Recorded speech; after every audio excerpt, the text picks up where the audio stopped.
Hello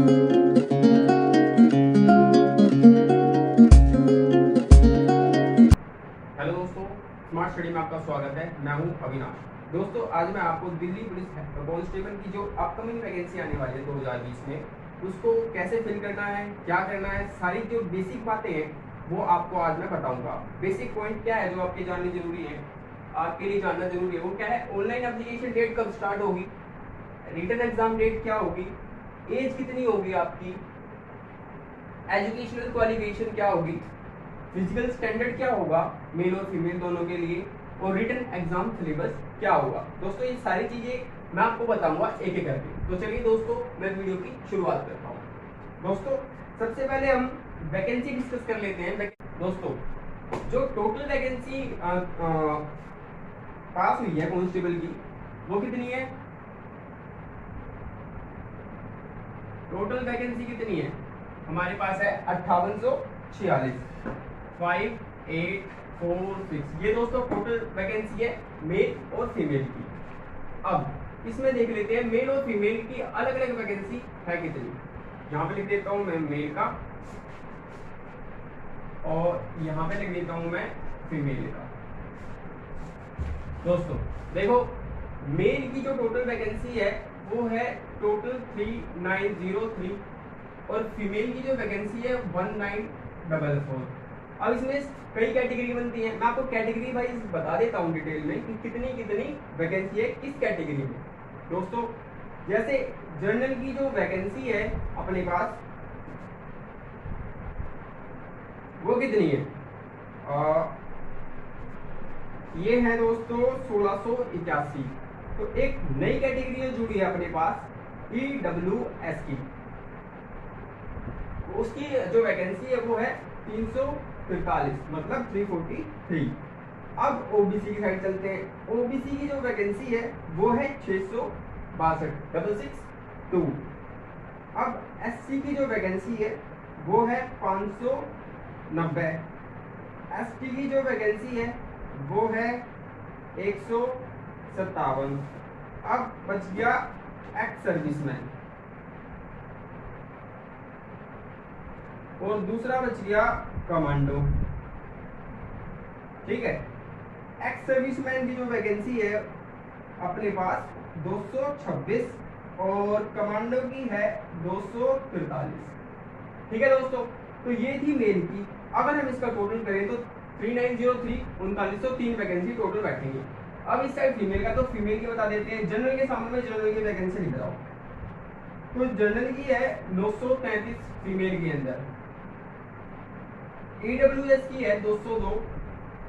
अच्छा, OBC की है अपने पास 387, एससी की है 328, और अपने पास एसटी की है 94। ठीक है, एसटी, एससी, ओबीसी, ईडब्ल्यूएस और जनरल, इसमें जो वुमेन में उसमें एक्स सर्विसमैन नहीं होता और कमांडो नहीं होता। तो टोटल वैकेंसी कितनी है? 1944। दोस्तों, ये तो होगी अपनी वैकेंसी। अब बात कर लेते हैं, अब जैसे पॉइंट बताए थे ऑनलाइन एप्लीकेशन डेट और रिटन एग्जाम डेट, ये दोस्तों मैं वीडियो के आखिरी में बताऊंगा कि ये ऑफिशियली कब होने वाले। ठीक है, अभी मैं आपको बताता हूँ कि अपनी एज कितनी है इसमें।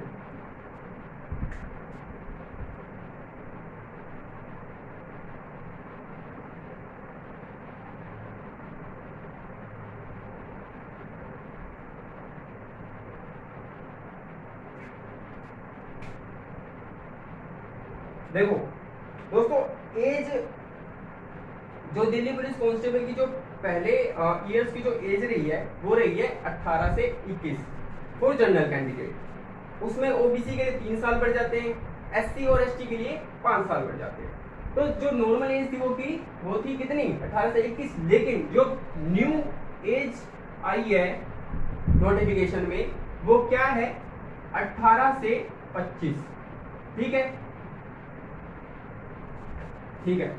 अच्छा, और जो ओबीसी है उसको 3 साल का रिलैक्सेशन मिल जाता है। एससी हो या एसटी हो उसको 5 साल का रिलैक्सेशन मिल जाता है। मतलब ओबीसी के लिए 25 और 3 28, जिसकी 28 उम्र है वो ओबीसी, वो इस फॉर्म को फिल कर सकता है। SC हो या ST हो, वो 25 और 5 30 साल का जो कैंडिडेट है SC या ST में, वो इसको फिल कर सकता है। अच्छा, अब एज कैलकुलेशन बता देते हैं। अब जैसे अभी तो ऑफिशियली नोटिफिकेशन आई नहीं है, लेकिन अगर नोटिफिकेशन अब आती है या अगस्त के महीने में आती है, तो जो एज कैलकुलेट होगी वो 1 अगस्त से होगी या फिर 1 जुलाई से होगी। ठीक है। अगर जो वैकेंसी आती है नवंबर दिसंबर के आसपास, अभी तो एक पास हुई है, ऑफिशियली नोटिफिकेशन नहीं आया है, अगर वैकेंसी नवंबर दिसंबर के आसपास पास होती है तो 1 जनवरी 2021 से आपकी एज काउंट होगी। और क्या होनी चाहिए? जब 18 से 21। ये डिपेंड करता है कि ऑफिशियल नोटिफिकेशन कब आएगी। तो ये हो गया दोस्तों एज का। अब बात करते हैं इस फॉर्म को फिल करने के लिए आपकी क्वालिफिकेशन कितनी होनी चाहिए।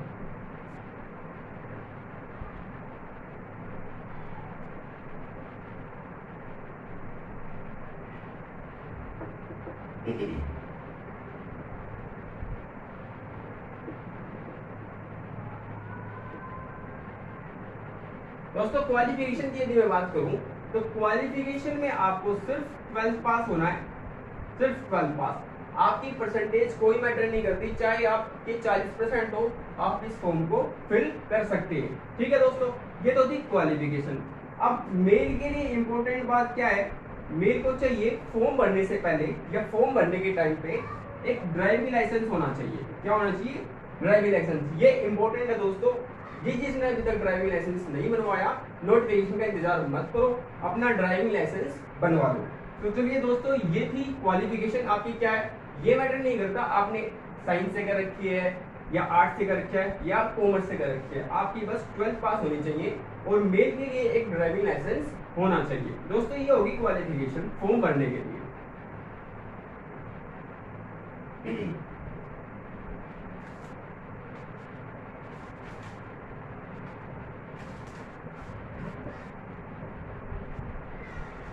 तीसरी चीज अब बताते हैं आपको, फिजिकल स्टैंडर्ड कितना है, मतलब फिजिकली फिजिकल स्टैंडर्ड। भाई अब कांस्टेबल की है, दिल्ली पुलिस की, तो इसमें भैया फिजिकल स्टैंडर्ड होगा। तो मेल और फीमेल का मैं बता देता हूं क्या क्या है। मेल, सबसे पहले मैं बताता हूं मेल के बारे में। मेल की जो हाइट होनी चाहिए वो है, नॉर्मल जो कैंडिडेट है 170 सेंटीमीटर हाइट। अब जो गढ़वाली हैं, मतलब जो पहाड़ी एरिया के हैं, उनको हाइट में छूट मिलती है, वो ऑफिशियल नोटिस आने के बाद आपको पता लग जाएगा। लेकिन अब ये मान के चलते हैं कि 170 सेंटीमीटर आपकी हाइट होनी चाहिए। अब बात कर लेते हैं, हाइट हो गई। अब चेस्ट की बात कर लेते हैं। चेस्ट होनी चाहिए 80 से 85 सेंटीमीटर। कितनी? 80 से 85। 80 बिना फुलाए और फुला के 85 सेंटीमीटर। दोस्तों जैसे आपकी बिना फुलाए 85 सेंटीमीटर है, तो आपको फुलाने के बाद 5 सेंटीमीटर का फुलाव होना जरूरी है, इसलिए 5 सेंटीमीटर का गैप होता है। अगर आपका 5 सेंटीमीटर का फुलाव नहीं आता तो आप डिस्क्वालीफाई हो जाएंगे, तो इस चीज का ध्यान रखना दोस्तों। अच्छा, अब तीसरी चीज आती है रेस। रेस कितनी होगी दोस्तों? 1600 मीटर। कितने मिनट में? 6 मिनट में। कितने मिनट में? 6 मिनट में। रेस के बाद आता है लॉन्ग जंप। लॉन्ग जंप कितना होगा दोस्तों? मेल के लिए 14 फीट। ये दोस्तों क्वालिफाइंग होगा और उसके कितने मिलेंगे? 3 चांस मिलेंगे। ठीक है दोस्तों, अगर एक चांस में नहीं होता तो दूसरा, दूसरे में नहीं होता तो तीसरा। अगर तीसरे में भी आप क्वालिफाई नहीं करते हो तो आप डिस्क्वालीफाई हो सकते हो। चौथी चीज आती है हमारे पास हाई जंप। हाई जंप कितना आता है दोस्तों? 3.9 फीट। इसके भी दोस्तों 3 चांस मिलेंगे। ठीक है, अगर तीसरे चांस तक आपने क्वालिफाई कर लिया तो ठीक है, अगर नहीं करा तो डिस्क्वालीफाई हो जाओगे। और ये दोस्तों 3.9 फीट कहने के लिए ये पूरा 4 फीट देते हैं। तो दोस्तों इस बात का ध्यान रखना, अपनी तैयारी अच्छी रखना। दोस्तों ये तो हो गया पूरा मेल के लिए। अब मैं बताता हूँ आपको फीमेल के लिए।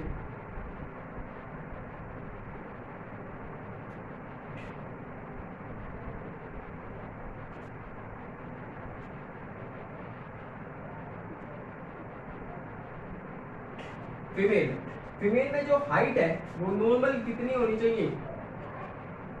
वो होनी चाहिए 157 सेंटीमीटर। कितनी होनी चाहिए? 157 सेंटीमीटर।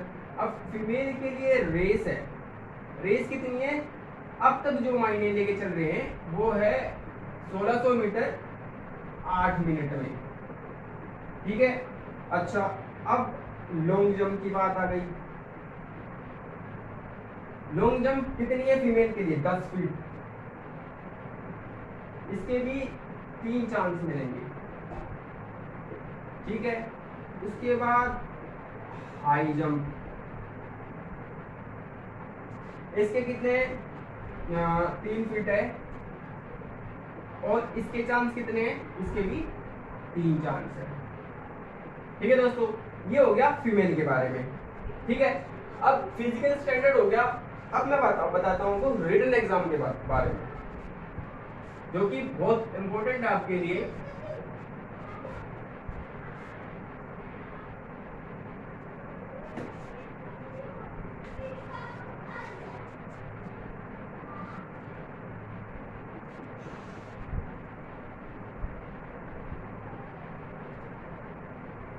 देखो दोस्तों, सबसे इंपॉर्टेंट बात क्या है रिटन एग्जाम के बारे में?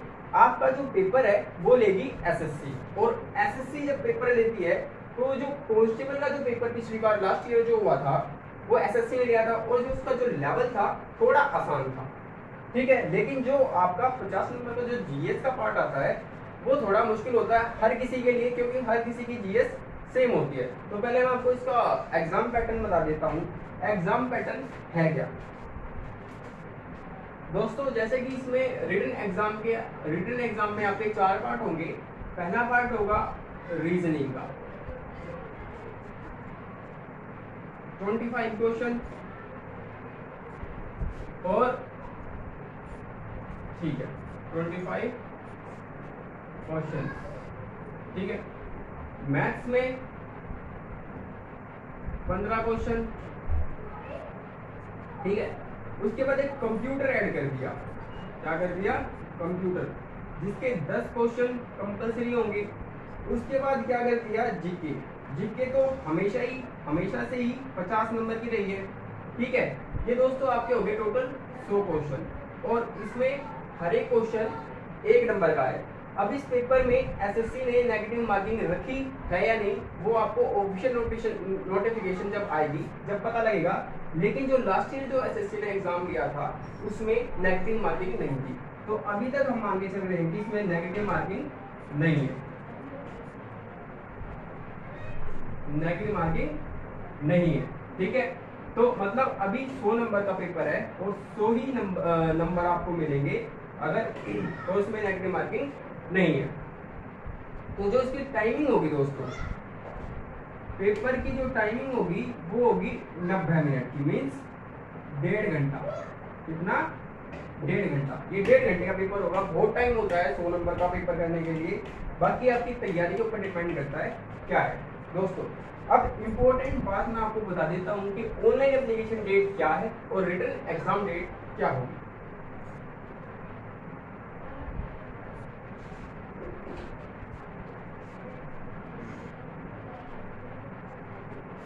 देखो दोस्तों, एप्लीकेशन जो डेट है, एप्लीकेशन कब से स्टार्ट होंगे दोस्तों? वैसे तो बहुत चीजें वायरल हो रही हैं कि भाई अगले महीने से स्टार्ट हो जाएंगे, अब जुलाई से स्टार्ट होंगे। दोस्तों अभी वैकेंसी हुई है पास, तो इसको पास होने में, एप्लीकेशन स्टार्ट होने में कम से कम जुलाई की एंड तो मान के मत चलो बिल्कुल भी, अगस्त की एंड में पॉसिबल है कि आपकी ऑनलाइन एप्लीकेशन स्टार्ट हो जाएंगे। अच्छा, और पेपर डेट क्या रहेंगी? अगर ऑनलाइन एप्लीकेशन अगस्त में स्टार्ट हो जाती है तो रिटन एग्जाम की जो डेट है वो नवंबर या दिसंबर की एंड में स्टार्ट हो सकते हैं। ठीक है दोस्तों।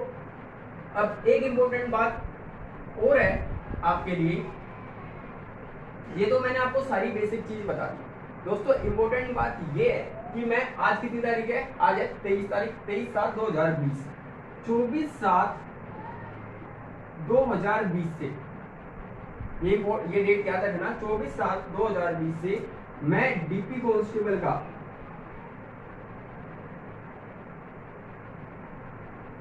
बैच स्टार्ट कर रहा हूं दोस्तों। ऑफिशियल नोटिफिकेशन के चक्रों में मत रहना। अभी क्या है, अपनी वैकेंसी पास हुई है। तो वैकेंसी पास होने का मतलब कभी भी वैकेंसी आ सकती है, एसएससी का कुछ नहीं पता, कल वैकेंसी ऑफिशियल नोटिफिकेशन निकाल दे। तो दोस्तों यही टाइम आपका तैयारी स्टार्ट करने का। ये मैं आपको बता रहा हूँ कि आपका 24/7/2020 से आपका बैच स्टार्ट हो जाएगा। दोस्तों ये फर्क नहीं पड़ता कि आप मेरे साथ इस बैच को स्टार्ट करें, आप कहीं से भी आप इसको पढ़ सकते हैं, लेकिन जरूरी ये है कि ये टाइम आपका पढ़ने का है और आप तैयारी को स्टार्ट कर दीजिए, नहीं तो बाद में तैयारी अच्छी तरह हो नहीं पाती। तो देखिए दोस्तों, अगर आपको मुझसे कुछ ही पूछना है इस वैकेंसी के रिलेटेड तो कमेंट बॉक्स में आप कमेंट कर सकते हैं, मैं आपका क्वेश्चंस का हर एक क्वेश्चंस का रिप्लाई दूंगा। अगर मैं वहां पे नहीं दे पाया तो आप मुझे इंस्टाग्राम पे फॉलो कर सकते हैं। इंस्टाग्राम की आईडी मैं आपकी डिस्क्रिप्शन लिंक में दे दूंगा। तो दोस्तों मुझे जो लगता था इस वैकेंसी के बारे में मैंने आपको सारी चीजें बता दी हैं। कुछ भी पूछना हो तो मुझे मैसेज कर सकते हैं। दोस्तों अगर वीडियो अच्छी लगी तो स्मार्ट स्टडी को लाइक, शेयर और सब्सक्राइब कर देना। वीडियो देखने के लिए आपका बहुत बहुत धन्यवाद। Thank you.